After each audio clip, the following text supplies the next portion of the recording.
happy Friday from my bedroom. I thought I would show you a little day to night eye look. So I've already done my base and I have just added a bit of lippy and a tiny bit more eyebrow with my angle brush, which is amazing for eyebrows. So I dip it in like a kind of khaki browny colour and just literally add a bit of shadow into the brows, and it's so easy, which is why I say you always need two of these, one for liner and one for brows. And they're nice and firm and tapered, so you can just fill it out. And obviously I've had my eyebrows microbladed, but I just wanted to put a touch more on top. There's a bit of foundation in them, so just brush them through, put that in. And I would start by adding my favourite paint pot in Laying Low by MAC. This is amazing for holding your eyeshadow on. So just with the finger here, smudging it across, just taking a little bit here, and making sure you start by literally not putting anything on the eyelid at all. So no moisturiser on the eyelid, no concealer. That way this will set like a film, not let any oils kind of break through onto the eyelid, and that's what holds your eyeshadow on. So if I'm putting makeup on, I want to put it on in the morning and I want it to last all day and all night. So I would literally just come back and maybe touch this up a bit to go out tonight. So this should stay on. Step 2, or even sometimes step 1 if I'm feeling a bit tired, is curl my lashes. So this is a MAC lash curler. It's not got the MAC rubber in it though, it's got a slightly different rubber. And I think Charlotte Tilbury calls hers lash changing eyelash curlers. So true, I literally couldn't live without my eyelash curlers. So they get them up, get them looking longer, fuller lash curlers. Next we'll probably go in with an eyeliner. I'm using at the moment quite a lot of Kiko eyeliners. Just trying to do it in my mirror here, it's actually quite hard to see in the phone. So just roughly smudging it across the eyelid near as close to the lash line as can be, but it doesn't need to be I'm not too precise with this because I'm going to smudge it in.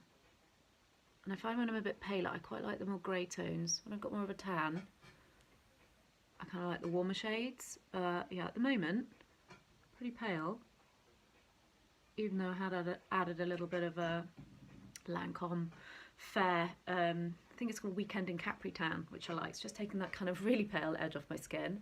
And then I take it underneath, and this is great because it's waterproof as well, so it doesn't budge. So that's what you want, especially underneath.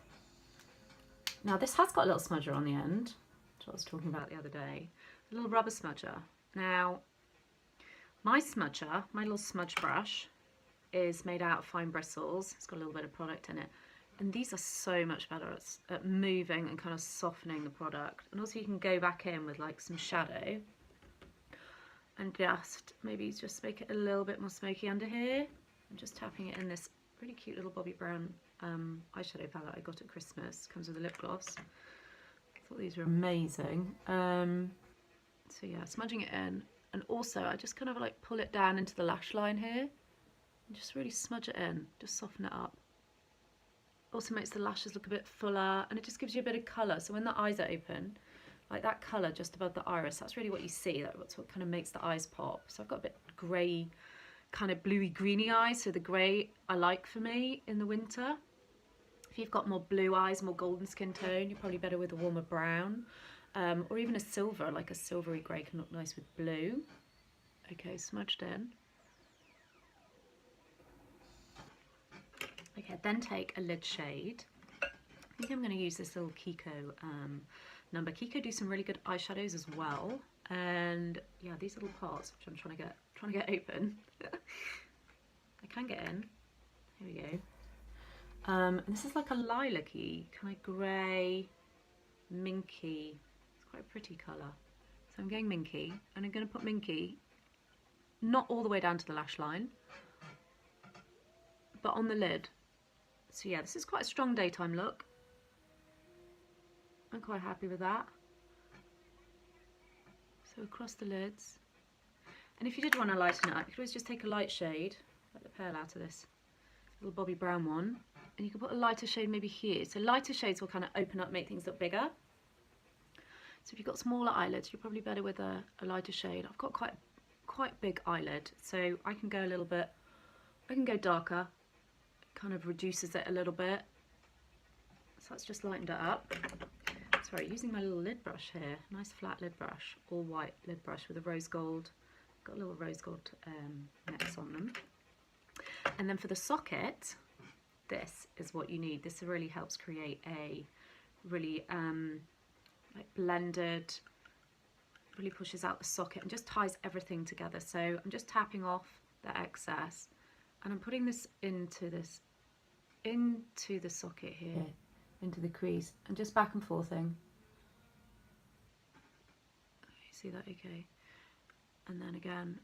And when I was younger, I wore a lot more kind of frosty, sparkly shades, which I still do on the lids, but for the sockets, now I'm in my 40s, I'm a bit more matte. I'm just tending to go a little bit more matte here. So yeah. And the more you kind of push it out onto the bone here, the more it pushes the bone back and it just kind of brings the eyes out. Get that kind of that smoky kind of look. So yeah, that's fairly, I'd say fairly natural. I love this shade from MAC called Ho. It's a bit pinky, it's like a pinky grey, and it's really pretty, I think, on the eyes. You know, we don't always want to be brown or grey. This is a bit more pink, it's a bit warmer. Yeah, and just brushing that edge out with the fingertip. And that's it. Yeah, so I've just gone a bit more. So now mascara, but just to show you before I do that, if I was going to pump this up for the evening, I'd take a dark shade. This is called Print from MAC. I've had it a few years. It's the thing with shadows, they last forever. Yeah, anything damp, like a mascara, lip gloss, you know, 3 to 6 months and they're probably on their way out. But anything with a shadow, I must say, I reckon you could get a few years. I'm not sure what you're meant to keep them for, but yeah, they don't hold on to any bacteria, so they stay fresh. And look, angle brush, just, I'm looking in this mirror here to get it, it's easier. And then I turn it to the edge, and you come in from the edge. And just making sure everything's lifted, you know, everything kind of wants to be up. Give you a bit of a lift.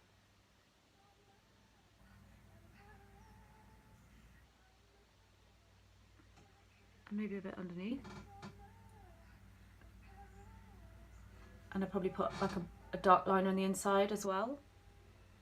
And I'm just going to finish off with mascara and then show you how we're looking.